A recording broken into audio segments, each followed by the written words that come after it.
Hi, I'm Hannah. I'm the head of design and media at Superpower. We are rebuilding the healthcare system and, in the process, also trying to build the best and most aspirational lifestyle brand in health. Honestly, when I was younger, I wanted to be like an animator as a kid because I loved the sort of storytelling. But over time, I ended up picking up design while I was in school and picking up graphic design very unknowingly. And so kind of found myself here at this intersection of design and storytelling and media, which I love personally. I think brand at the end of the day is memorability. It's a symbol or a feeling that people remember you by. There's like personal brands, there's company brands. It's like when I think of Coca-Cola, I think of the color red. It's so vivid, like that exact hex code or like tone of red is so vivid in my mind. When I think Nike, it's a symbol of a swoosh. And so I think brands are really just like representations of ideas that are built over time. Like a company building a brand is building this ideology. And that can come from all the visual cues around it, but also the storytelling that they have with an ad that's like highly memorable. It's honestly how people remember and speak about you when you're not in the room or when they're recalling from memory. I think what's really interesting about tech is honestly evolved so much of like how we think about marketing and growth and all that sort of stuff. And it didn't necessarily have to be in a way that was aesthetically beautiful. It could just be extremely tactful in terms of just like showing up on people. There was a sort of monopoly over the internet and how people even just navigated web pages or like email marketing and all that sort of stuff. And I think tech was always at the forefront of those strategies. But I think over time, like there's just an abundance of our ability to create emails, to create landing pages, all this sort of stuff. That was what was the mode for a lot of these tech companies. And so the competition is fierce. And so I think it's like about how do you use aesthetics and feeling and storytelling to drive growth or to drive that brand and memorability when there used to be a moat over these channels and stuff. So I think in terms of like why branding and storytelling matters now more than ever, I think we're honestly just seeing this convergence of multiple things. Like consumer skepticism is all-time high. Like people are being barraged with all this content, with people trying to sell to them. Like literally your phone is like a walking billboard for like multiple companies at one time. And so I think like that is one thing where consumers are just like, they want authenticity. They want to sort of see the truth on things. They kind of see through all these like marketing tactics. So I think that's one thing. I think the second thing is also, yeah, like with AI, it's just like it's easier than ever to generate a really aesthetic looking poster or like generate an ad and all this sort of stuff. Like the ability to create has never been easier. And so I think the convergence of those two things is like people want to really believe in the brand or storytelling of something. And I think that tech companies are seeing that, like they have to like have that edge or like that story that people are like, they actually buy in and they actually believe to be true and have resonance with, that I think previously like you could have gone by with like just like slightly above average aesthetics because it was harder to create. But now it's just like combination of just like people see through the bullshit and there is just like this ability to create whatever we want at like the snap of our fingers. It's like we need to think differently about how we represent brand and storytelling.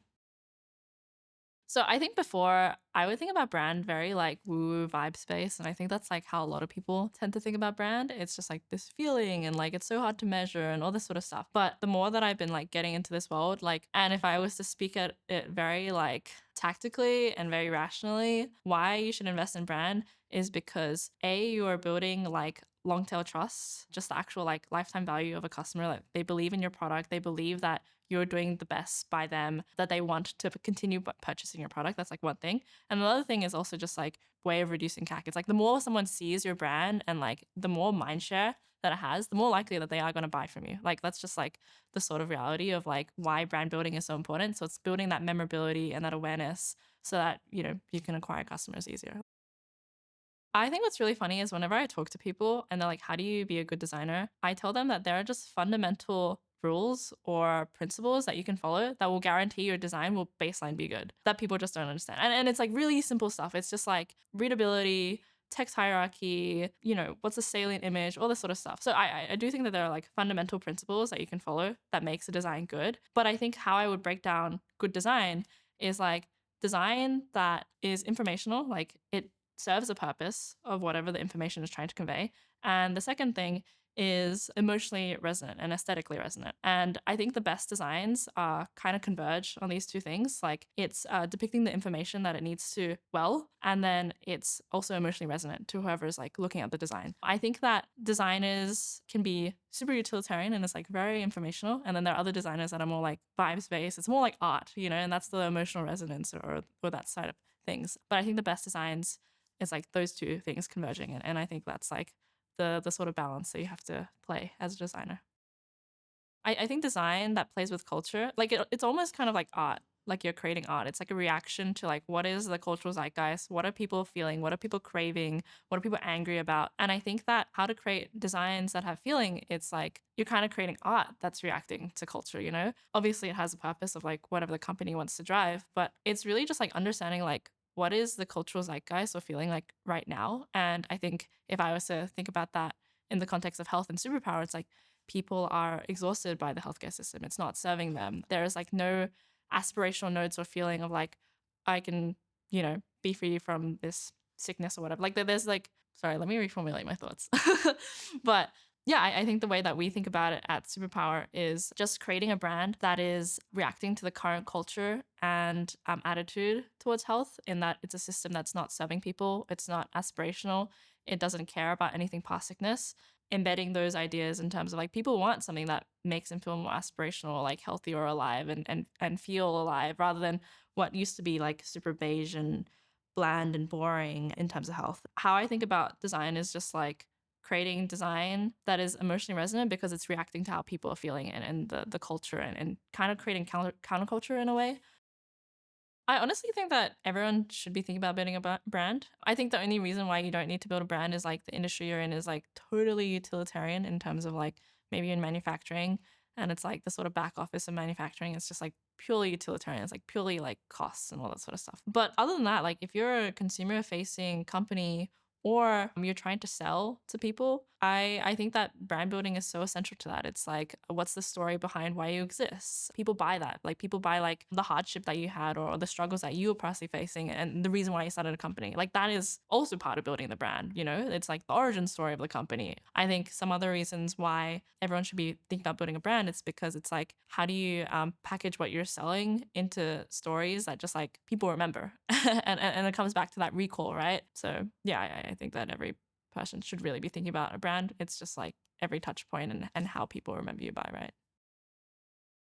Yeah, to be honest, at Superpower, like we're constantly trying to think about like how do we build a brand with ideas and stories and beliefs that other people believe in. I think that's ultimately the crux of building a lifestyle brand. It's like you're buying into an aesthetic, an appeal of like, if I wear this sweater, or if I buy this toothbrush or this toothpaste, and if I go to this event, I am adopting this identity. And so I think it's like, how do you craft brand that equals a resonant identity? And I think for us that starts at a set of beliefs. It's like a set of beliefs that like we represent these ideas in the world. Like for example, Apple, very typical example, think different. Like that is like one of their primary beliefs, and people want to wear that because they want to feel like the crazy ones, the eccentric ones, the ones that like the round pegs and square holes, all that sort of stuff. So I think that's how like we're thinking about it. It's like, what are those core ideologies and beliefs that are countercultural, and then how do you distill that into like stories that you tell, like whether that's in an ad or whether that's like on your website and all those touch points that people believe in. And then I think once you have enough belief in what you're doing and the stories and ideas you're representing, like people want to wear that as well, like physically and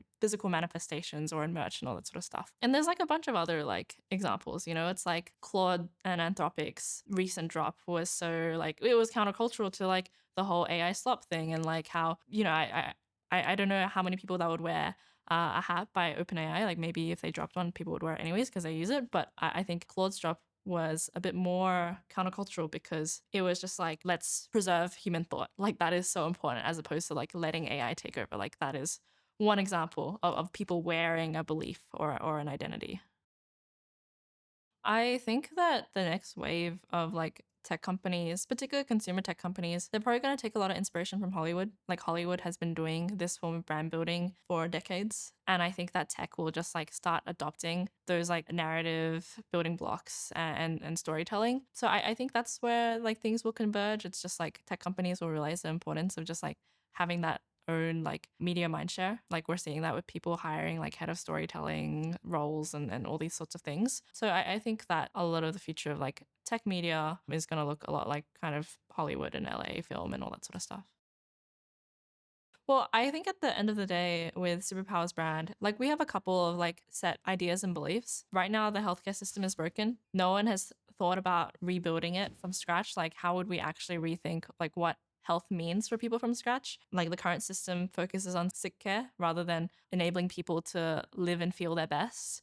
And so that translates to a lot of our core brand beliefs where good health is like life. It's basically the healthier you are, the happier you are, the more fit, the more attractive, the more energy, the more vibrant you are, the better life that you can have genuinely. So that's like one belief. Another belief is that we aren't thinking about health as a way to enhance human life and human capability. And so I think with my job, what I feel like would be success in 5 to 10 years' time, I can look back at all the work that we've done at Superpower and just bring back this aspirational sense to life in terms of like people actually caring about taking care of their health as a mode of transport to feel better in life, and that they can surpass like a lot of their pre-decided expectations or beliefs of like their potential or the type of life that they can have just simply by the fact of them like focusing more on their health and taking care of themselves better. So yeah, honestly, I just like want to build a brand that stands for people reaching their peak potential. I generally feel like we are going to build the company and brand that changes healthcare and how people perceive their life's potential, and that like is the most exciting thing for me ever.